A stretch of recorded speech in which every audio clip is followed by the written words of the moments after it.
Hey everyone, welcome back. In today's tutorial, I'm going to walk you step by step through the exact process of connecting a domain to your Wix website. By the end of this video, you'll know exactly how to make your Wix site accessible under your own unique web address.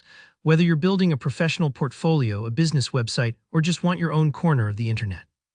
Let's dive right into it so you can get your site online and looking legit. So first things first, go ahead and log into your Wix account. If you haven't already created a Wix website, you'll want to do that first. Wix actually walks you through a lot of the initial setup, which is helpful, but things can get a bit confusing when it comes time to link your custom domain. That's what we're here for today. Once you're logged in, look for the Setup option in your Wix dashboard.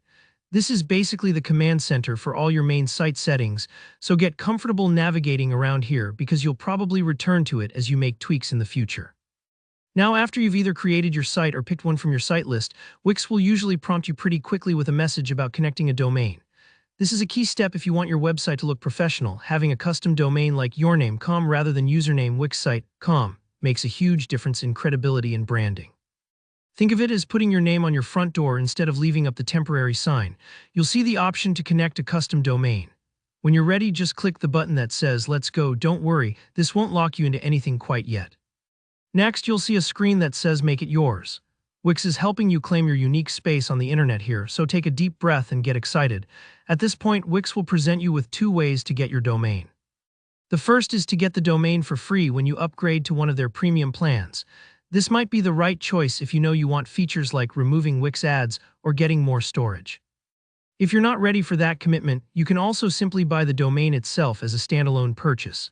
Both options are easy to follow, so just pick whichever fits your needs and budget. Let's say, for example, you choose to buy the domain. Now, Wix will ask how many years you want to secure your domain for. You can usually pick from 1, 2, 3, 5, or even 10 years. Personally, I recommend thinking a bit long-term if you're serious about your site's future. It saves you the hassle of renewing every single year, and sometimes you'll get a better price per year with longer terms.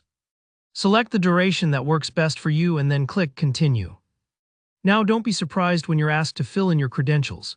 These are just your contact details for domain registration, things like your name, email, and address. It's standard practice and required by the internet authorities for ownership verification. If you're working on behalf of a business, use your business info here. Next up, you'll move on to privacy and security. Most domain registrars, including Wix, will give you the option to add domain privacy. Basically, this keeps your personal information hidden from public databases, which cuts down on spam and protects your privacy. I always recommend enabling this if your budget allows. After all that, you'll reach the checkout page. Double-check your information, make sure you're happy with your selection, then go ahead and complete the purchase. And that's it, your domain is connected. Sometimes it takes a few minutes or even hours for all the changes to take effect, so don't worry if your site doesn't appear instantly under your new domain. If you found this walkthrough helpful, don't forget to like the video, leave a comment below if you have any questions. I read and respond to as many as I can. And of course, subscribe for more easy-to-follow tutorials just like this one. Thanks for watching, and best of luck launching your new Wix website with its own custom domain.